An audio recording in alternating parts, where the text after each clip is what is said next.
Bom dia, meus irmãos. A paz do Senhor. Nossa reflexão nesta manhã ela se encontra lá em Mateus, capítulo 5, verso 8, continuando sobre as bem-aventuranças. E Jesus diz assim: Felizes ou bem-aventurados os de coração puro, pois verão a Deus.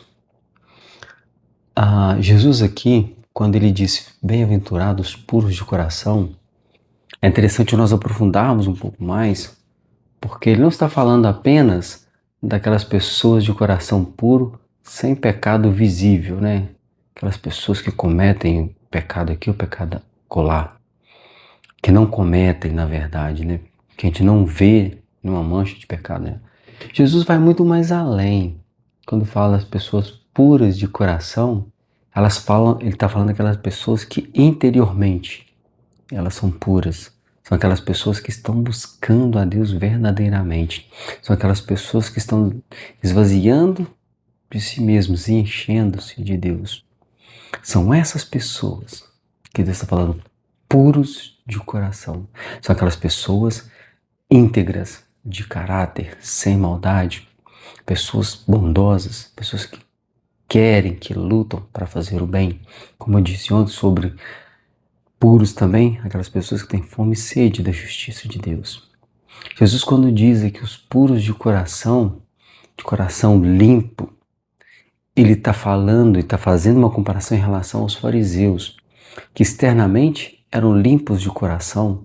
Os fariseus eram conhecidos como doutores da lei, pessoas que tinham acesso às escrituras.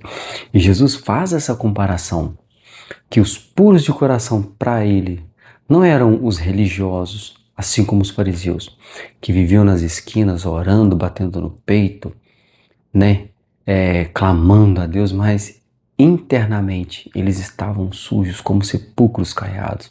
Não, Jesus está falando, puros de coração são aquelas pessoas que tanto externa quanto internamente estão com o coração limpo ou procuram limpar, reconhecem a dependência de Deus e buscam cada dia mais estar próximo de Deus. Quando ele diz, essas pessoas verão a Deus, quer dizer, essas pessoas puras de coração, elas terão intimidade a ponto de ter uma visão espiritual de Deus, a ponto de ter uma proximidade com Deus.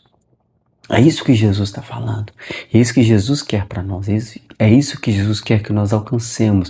Essa pureza de coração a ponto de nós termos intimidade com Deus, nos aproximarmos, nos achegarmos cada vez mais a Deus. É isso que Jesus deseja para nós. Que Deus nessa manhã possa abençoar essa mensagem do seu coração e você possa procurar ser puro de coração.